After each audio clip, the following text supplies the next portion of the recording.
నమస్తే రమగారు. నమస్తే జయ. ఏం స్టోరీ చెప్తున్నారండి మాకు? చందమామ కథ చెప్తా. చందమామలో కొన్ని వెరైటీ కథలు ఉంటాయి. ఇలా జరుగుతుందా అలాంటివి కూడా అనిపిస్తాయి. చిత్రంగా ఉంటాయి. చిన్న లక్కయ్య కథ పేరు. లక్కయ్య వాడి పేరు. ఓ పల్లెటూరులో పెద్ద లక్కయ్య చిన్న లక్కయ్య అని ఇద్దరు అన్నదమ్ములు ఉండేవాళ్ళు. ఓకే.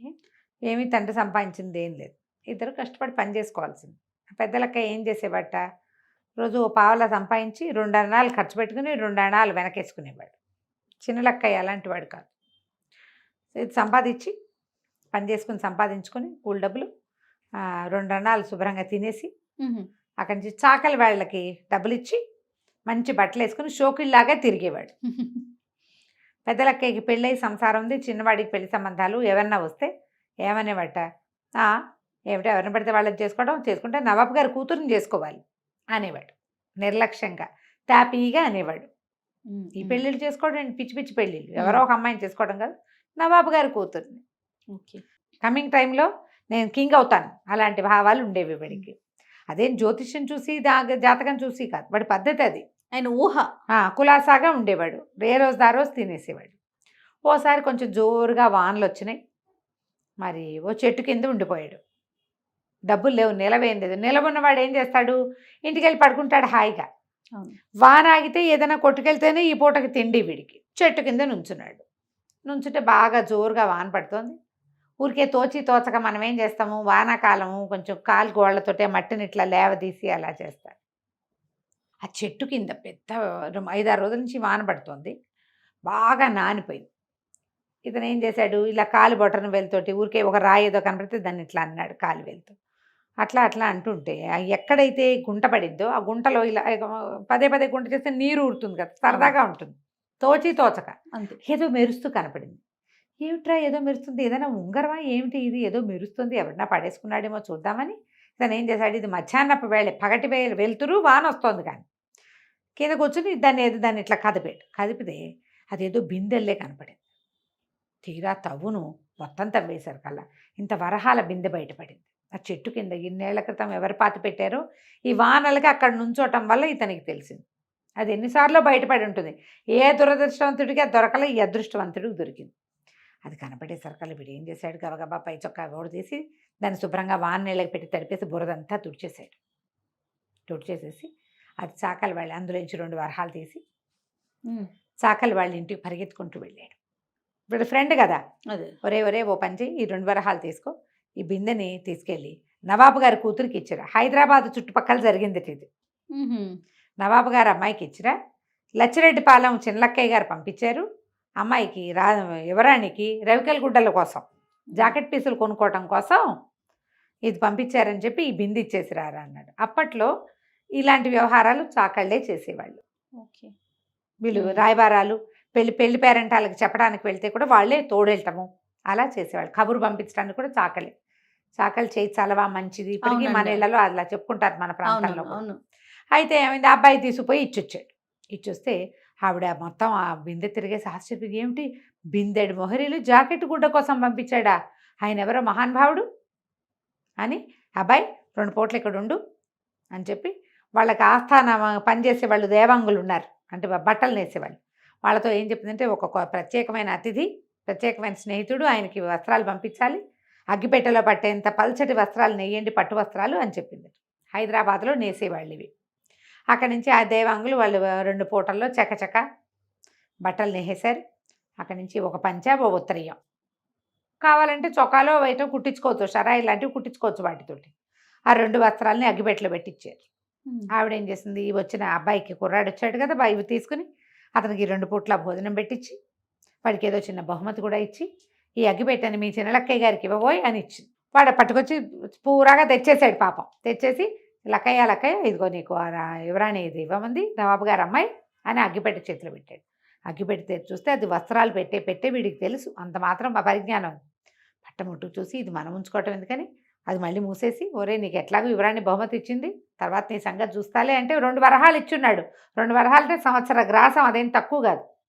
ఇది పట్టుకొని వెళ్ళి నవాబు గారికి ఇచ్చిరా. లచ్చిరెడ్డిపాలెం చిన్నలక్కయ్య గారు పంపించారని చెప్పు. సరే విడిపోయి నవాబు గారి దగ్గరికి వెళ్ళి నవాబు గారికి బహుమతి తెచ్చాను అని, కానుక తెచ్చానని బయట చెప్పాడు. వీళ్ళు ఏం చేశారు, ఈ బయట ఉంచునే వాళ్ళు ఉంటారు కదా, వాళ్ళు ఎవరో కానుకలు తెచ్చారంటే వీడిని లోపలికి పంపించారు. ఆ వస్త్రం కూడా తీసి ఆయన ఆశ్చర్యపోయాడు. ఇది ఖరీదైన వస్త్రం, వాళ్ళు నేస్తారని ఆయనకు తెలుసు, కానీ ఇది మనదే, మనమ్మాయే నేయించిందని ఆయన అనుకోలే. ఎవరో కానుకగా పంపించారు. మరి ఇప్పుడు ఒక కానుక మనం తీసుకుంటే ఇంకోటి రిటర్న్ పంపాలి, అంతే. మనం చాలా కథల్లో చూస్తాం ఇట్లా. అవును అవును. సరే ఆయన ఏం చేశాడు, 2 ఏనుగులు 2 లొట్టిపిట్టలు. లొట్టిపిట్టలు అంటే ఒంటెలు, లొట్టిపిట్టలు అంటారు మన వైపు. తెలుసా, నువ్వు ఆ పేరు విన్నావా? లొట్టిపిట్ట విన్నా కానీ అది ఒంటెలే అని తెలియదండి. ఒంటె లాంటిదే ఇంచుమించుగా, ఒంటెనే లొట్టిపిట్ట అంటారు మన వాళ్ళు. అక్కడి నుంచి వాటి నిండా మంచి చక్కగా నగలు నాణ్యాలు, మగవాడికి పంపించడం కదా, చక్కబోళ్ళని అలంకారాలు అన్నీ పంపించి లచ్చిరెడ్డిపాలెం చిన్నలక్కయ్య గారికి పంపాడు. బాగా ఇంత ఖరీదైన బట్టలు వేసుకునేవాడు, మరి ఎంత డబ్బు గలవాడో, ఆ మాత్రం పంపద్దు. అంతేగా. అవన్నీ పంపించంగానే సరే ఇంటికి వచ్చినాయి. ఊళ్ళోకి ఏనుగులు లొట్టిపిట్టలు రావడం చూశారు ఊళ్ళో వాళ్ళంతా, కానీ ఇవి చిన్నలక్కయ్య గారి ఇంటికి వచ్చాయని తెలీదు. చాకల అబ్బాయి పట్టుకొచ్చాడు, వాటి వెంట వచ్చాడు. వాడేం చేశాడు, ఆ లోపలికి ఊళ్ళోకి రాగానే మళ్ళీ చిన్నలక్కయ్య మనకి ఇవి పంపించారు అని. పంపించాం, యువరానికి కానుకగా పంపించాం, వస్త్రాలకు బహుమతిని ఇవి అక్కడికి పంపేయమన్నాడు. మళ్ళీ వీడు పదండి యువరాణి దగ్గరికి వెళ్దామని చాకల భయ వాళ్ళు వీళ్ళని వేసుకుని యువరాణి దగ్గర, అవి యువరాణి మహల్ వేరు, రాజుగారు ఉండే మహల్ వేరు. అప్పుడప్పుడు కలుసుకుంటారు నాన్న కూతురు. ఈ 2 ఏనుగులు 2 లొట్టిపిట్టలు, వాటి నిండా సామాన్లు. ఇవి చూసేసరికి యువరాణి ఆశ్చర్యపోయింది. అయ్య బాబోయ్, ఎంత బాగుంది, ఈయన చూడాల్సిందే, చేసుకుంటే ఇంత డబ్బును వాడిని చేసుకోవాలి. పద, మేము కూడా లచ్చిరెడ్డిపాలెం వస్తున్నామని ఓ 4 సేవకులు, ఓ 4 సైనికుల్ని వేసుకుని ఓ చిన్న గుడారం, దాసదాసి గణంతో బయలుదేరి ఈ లచ్చిరెడ్డిపాలెం వచ్చేసింది. ఊరు శివార్లలో డేరా వేశారు. యువరాణి వచ్చిందని తెలియగానే భయం వేసేసింది ఈ లక్కయ్యకి. ముందేదో చేశాడు సరదాగా, వాళ్ళనే ఫేస్ చేయాలంటే భయం కాదు. అడవిలోకి పరిగెత్తుకుంటూ పారిపోయాడు. అడవిలోకి వెళ్ళిపోయేసరికల్లా బాగా అడవి లోపలికి వెళ్ళేసరికి అక్కడ ఒక పురాతనమైన కొలను ఉంది. ఆ కొలంలో సంవత్సరానికి ఒకసారి దేవకన్యలు వస్తారట స్నానానికి. వీటి టైం బాగుండి అప్పుడు వచ్చారు వాళ్ళు. ఓకే. కిరీటాలన్నీ గట్టు మీద పెట్టున్నాయి, ఆడపిల్లలు స్నానం చేస్తున్నారు ఆ కొలంలో దిగి. వీడేం చేశాడు, ఆ గట్టు మీద ఉన్న మొత్తం కిరీటాలన్నీ చెత్తపుచ్చుకుని చెట్టెక్కి కూర్చున్నాడు. వాళ్ళ స్నానాలు అయిపోయాక కిరీటాలేవి అని చూసుకున్నారు, కనపడలే. ఎవర్రా అని చూస్తే వీడు కనపడ్డాడు. ఓరో మనిషి ఎత్తుకుపోయావు, మా కిరీటాలు మాకు ఇచ్చేయంటే, ఊరికే ఇవ్వను, మీరు నాకు సహాయం చేయాలి. ఈ బంగారపు వాళ్ళ దగ్గర ఏవో బిందెలు లాంటివి ఉన్నాయి, బిందెలతోటి పన్నీరు పట్టుకెళ్ళి ఈ ఊరు శివార్లలో, లచ్చిరెడ్డిపాలెం నగర శివార్లలో, ఊరు శివార్లలో నవాబు గారి కూతురుంది, నేను పంపించానని చెప్పి కాళ్ళు కడుక్కోవడానికి నీళ్లు పట్టుకెళ్ళండి ఓకే అని చెప్పాడు. దాంతో 4 దేవకన్యలు ఇంతంత బంగారు బిందెలు పుచ్చుకుని పన్నీరు పుచ్చుకుని వెళ్ళారు. నవాబు గారి కూతురికి మీ కాళ్ళు కడగటానికి వచ్చాము, లచ్చిరెడ్డిపాలెం చిన్నలక్కయ్య గారు పంపించారు అని కాళ్ళు కడిగారు, కాళ్ళ మీద పోసారు. ఆ పన్నీరు వాళ్ళ దగ్గర ఉన్న వాటిలలో పోసి 4 వచ్చి కిరీటాలు పుచ్చుకొని వాళ్ళ దారిని పడిపోయారు. పోగానే ఇప్పుడు అనుకో, బాబోయ్, దేవకన్యలు వచ్చి కాళ్ళు కడుగుతున్నారు, మనకి ఎంత గొప్పవాడు, నేను ఇతన్నే పెళ్లి చేసుకుంటా, ముందు మా నాన్నకి చెప్తా, పదండి మనం వెళ్ళిపోదా అని మొత్తం గుంపునంతా తీసుకుని వెనక్కి వెళ్ళిపోయింది. రాత్రిపూట వెళ్ళిపోయింది.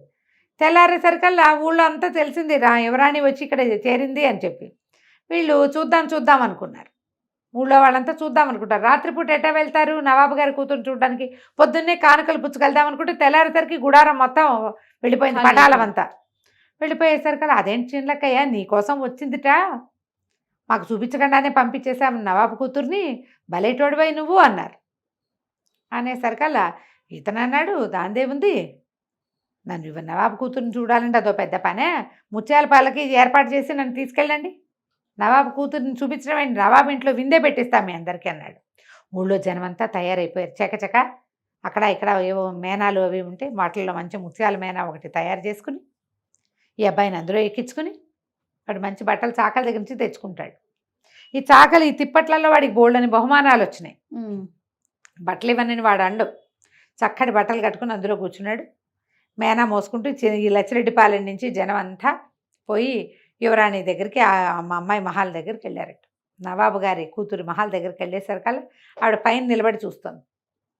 ఎవరొచ్చారు అని కేకలు పెట్టింది. ఎవరే వస్తున్నారు కిందంటే, ఓహం అంటున్నారు కదా, లచ్చిరెడ్డిపాలెం చిన్నలక్కయ్య గారు వస్తున్నారు, ఓహో అని వచ్చారు. ఈయనైనా చిన్నలక్కయ్య అని గబగబా ఆవిడ దిగేసి వచ్చి ఆ మేనాలో ఉన్న ఆయన్ని చేయించుకుని తీసుకువెళ్ళిపోయింది పైకి.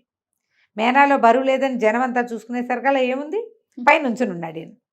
తీరా చూస్తే అందరూ పైకి చూసేసరికల్లా నవాబు గారి కూతురు పక్కనే ఈ చిన్నలక్కయ్య కనపడ్డాడు. అందరు ఆశ్చర్యపోయారు. ఊరిని వీడు అన్నది అన్నట్టు చేశాడే ఎట్లా అనేవాడు మొదట. అది. వీడిని ఊళ్ళో వాళ్ళంతా గేలు చేసేవాళ్ళు, ఆ, నవాబు గారు అల్లుడు వస్తున్నాడని. చివరికి వాడు నిజంగానే నవాబు అల్లుడు అయిపోయాడు. అయ్యాడు.